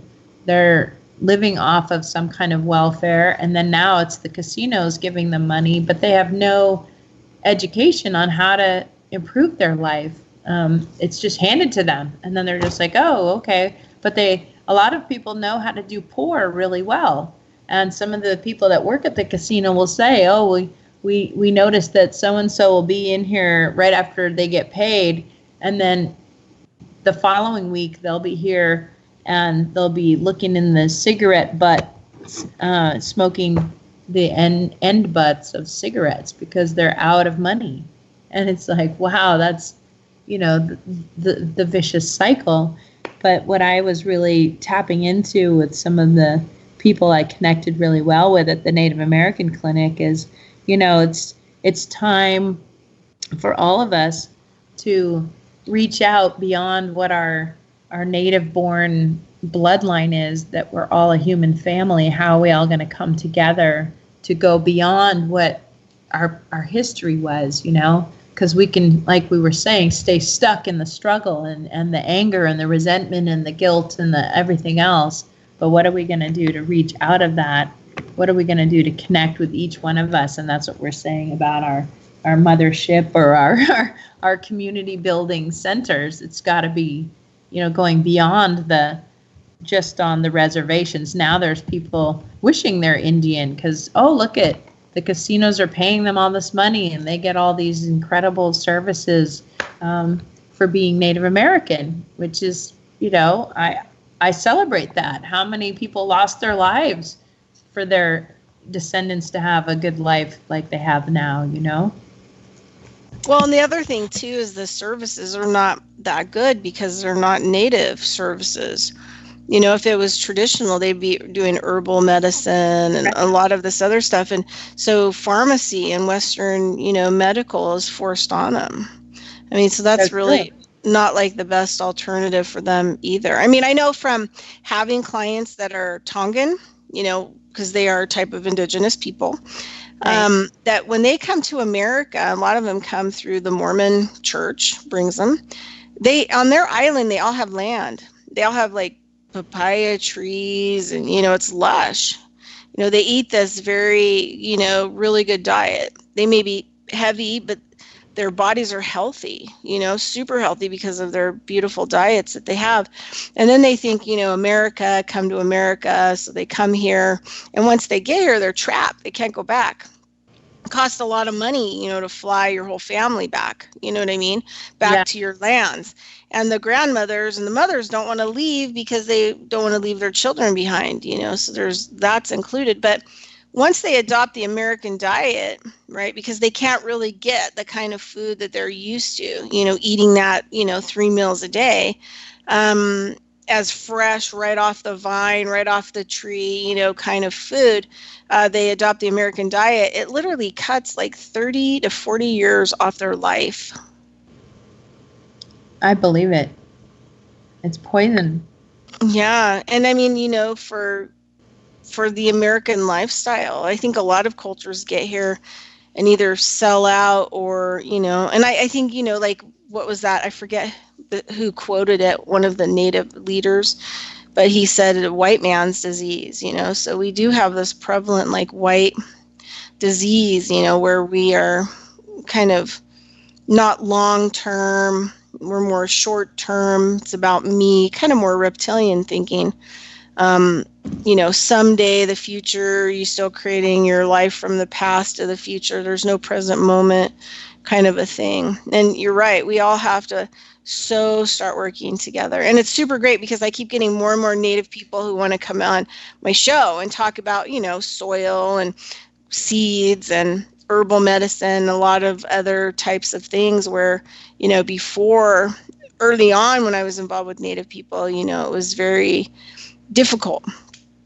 It was very difficult to understand or work with, and more a lot of Native people are opening up in a good way and talking about their culture and working with other people and creating food sovereignty and a lot of really, really, really amazing things. And they have, some of these people have like thousands of years of knowledge about certain things. I mean, they're carrying seeds that are 5,000 years old.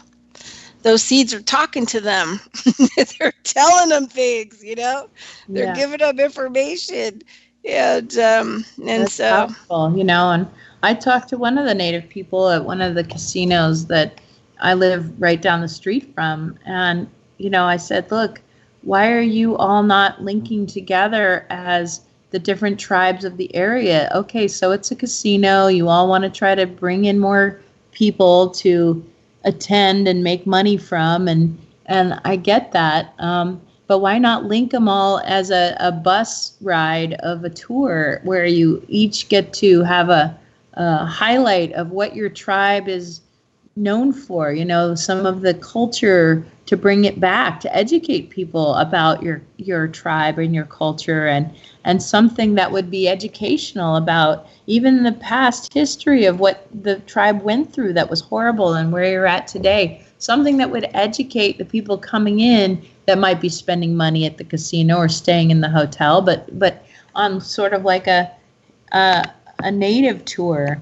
And one of the casinos had brought people in to spend money at their casino by having a Renaissance fair. And I said, isn't that weird? You're celebrating an occasion of a period of time of people from Europe that ended up here in America killing you. So I said, and they looked at me kind of blankly, the people I was talking with. And I said, why would you want to celebrate the Renaissance fair at your casino instead of some of your native culture ways? They're like, well, it just brings in more money, Elizabeth. So there's the white man's disease, right? I call it. Yeah. No, the whole fixation on capitalism and money. And the thing is is it easy to be homeless? No. Is it easy to live in my car? No. It takes so much work because there's like this huge amount of organization that's necessary on a daily basis. You can't just leave your dishes in the sink. Like everything is longer, takes longer, it takes you more time, to get things done.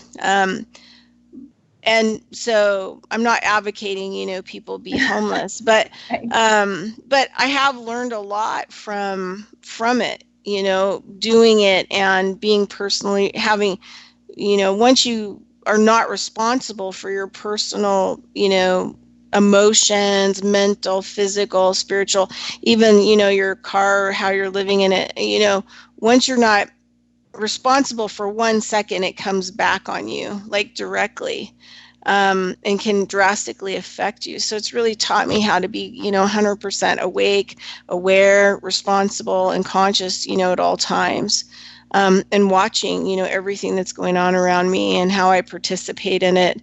And I think, if people would start looking out their doors more, getting involved, wanting to have meetings,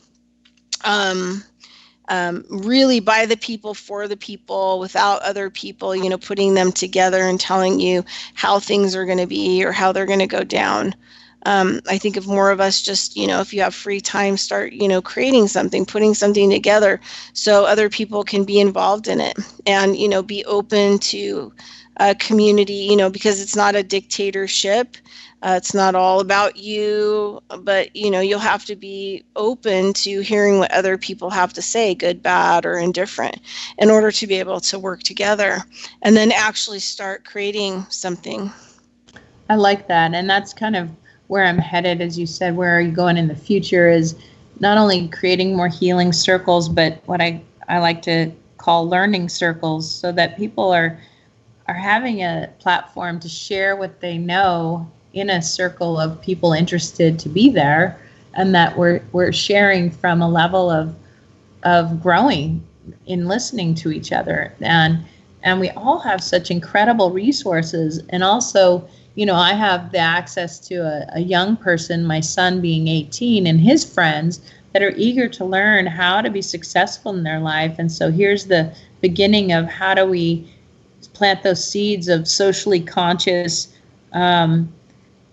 money producers. Where do we have people earning money or making money to put it back into a community that's going to flourish and grow those seeds, So, I mean, right now we have our money systems that we have to still follow, but, what are some of those ideas that we can be planting into our young people and have a voice, like you say, to be heard? I'm really excited about that. That, gets my passion up. Well, and the other thing too, is another part of my big journey of life, but when I learned when I was citizen lobbying with some other people, and was to agree and disagree, that you could disagree, but there's still things that you agree on, and those are the things that you work together on. Right.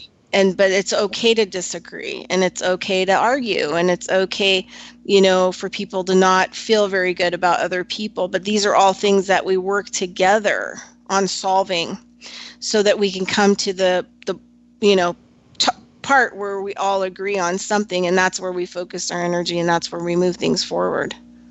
So true. I think that's such a key point, because obviously there are some things we're not going to agree on when we get into a group. It's just like, and yet, what is the essential thing to focus on? There's a lot of my clients that I massage, they want to come in for a massage, but I don't say, okay, what's your political party before I put my hands on you, Yeah.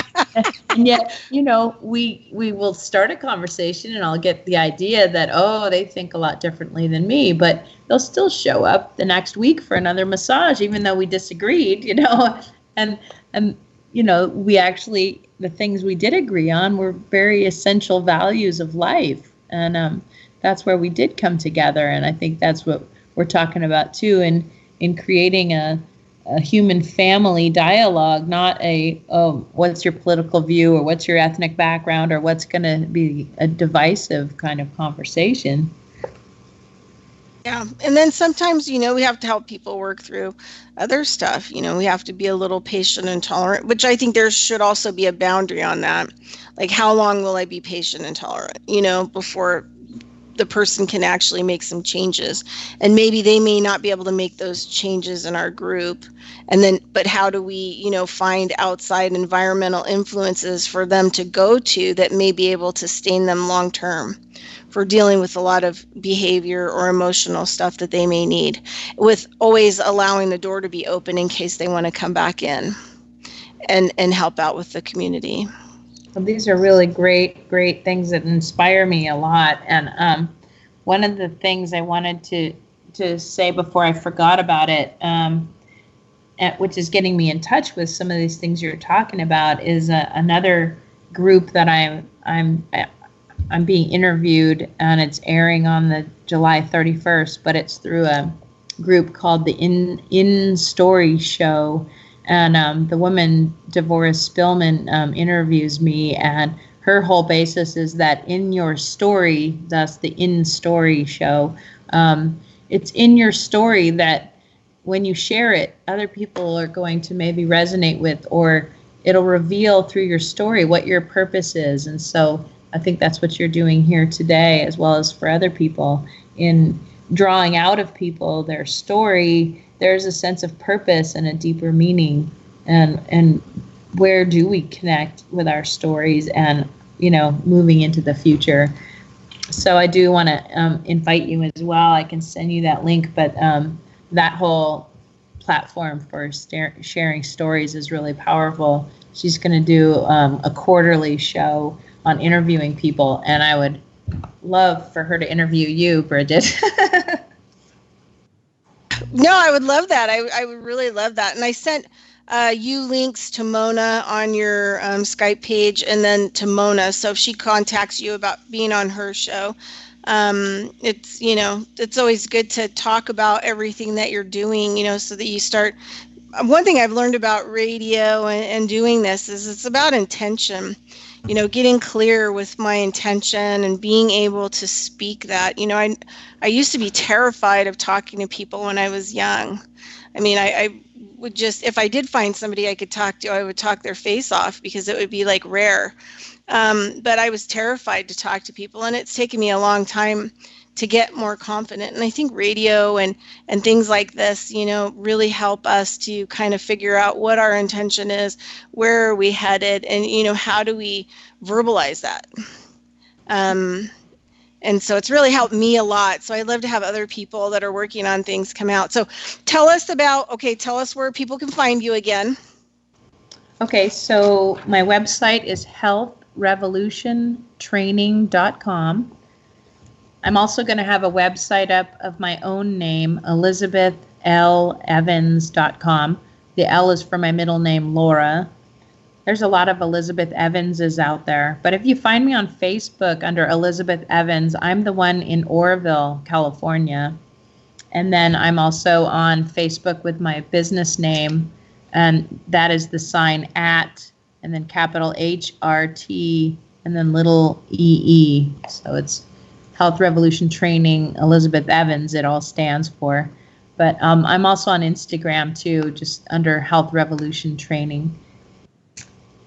Awesome. Well, I hope you'll come back on in a couple months and tell us about what you're doing then. I would love to. My people love return guests. They just love them. They want to know what you're doing and where you are. And it's kind of like they build kind of a relationship with some of my guests, which is really cool. I'm glad that they do. But anyway, great. I will be working strong with my son and teaching him how to make money in a socially conscious way. And hopefully we can be donating to some of these things that you're involved with, Bridgette. And we're excited to link together and create that kind of health center, not only for the homeless, but the rest of us that need help too. Well, yeah, I think we were talking about this, 5 years ago? Right. At the 4-day ceremony. We should work together. We should get some of those healing centers off the ground. So definitely prepared me with the fire ceremony to handle the big fire that came through my life. So thank you. The letting go. The letting go, yeah. All right, girl. Thank you for coming on my show, and I love you, and I just think you're wonderful, and I just send you good energy all the time, and I will talk to you a little bit sooner. So have a great day. Thank you all for listening. Bye. All right, everybody. This is Bridgette Lyn Dolgoff, and you are listening to Carrying Stones and Digging Holes radio show, and that was my guest for the last 2 hours, one of my lovely friends, Elizabeth Evans, who survived the Paradise Fire, and not only survived but is thriving. Also, I just want to let listeners know that I also have a Wednesday slot now for carrying stones and digging holes. And I will be in Studio A at noon Eastern Standard Time to 2 p.m. In Studio A starting next week. We're going to have, it's been kind of interesting because I got the extra day to make some changes, but it's already filled out with guests. So it's kind of interesting how once I made the decision to do more radio, got more people that couldn't get into my Saturday or couldn't get on Saturday that, were filling in on Wednesday. So some really cool people that I know personally. And next Wednesday, we'll have Mark Steele on for 2 hours. So he is excited to come on and talk to us about 5G and all the things that are going on and happening. So make sure you listen to Studio A, Carrying Stones and Digging Holes on Wednesday next week, the 31st. So anyway, thanks for listening, everybody. Have a great week. See you Wednesday. Bye.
Radio at freedomslips.com, and we'll be right back after this message.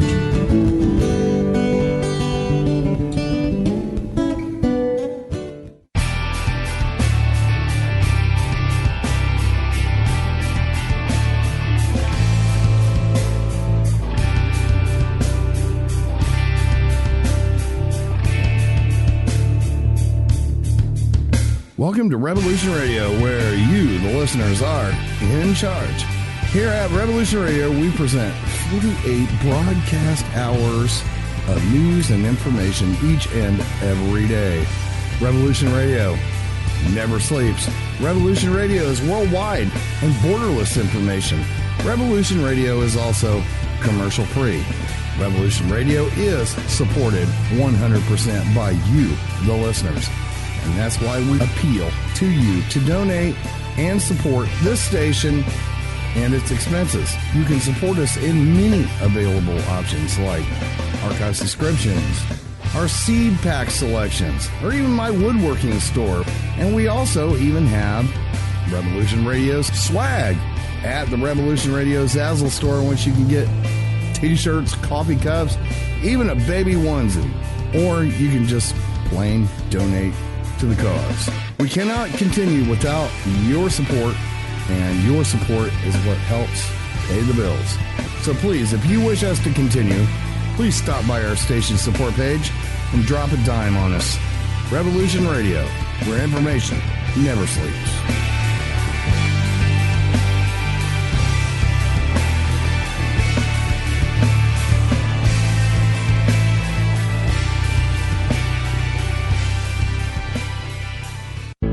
Extendivite really works. Just listen to what some people have to say. Several years ago, I was developing a very severe situation. I called it my flippy heart. It was doing not good things, and I did not want to go to a medical doctor because I just knew they would give me a cover-up pill. I didn't want to get onto that sort of thing at all. When I learned it was garlic and cayenne is a healer. It is a wonderful herb. I said, I think I'm onto something here. I'll tell you, I wouldn't be without it. It did wonderful things for me. Extendivite is only $69.95 for a 2-month supply of either capsules or liquid. Call now. That's 1-877-928-8822 or visit heartdrop.com. Extend your life.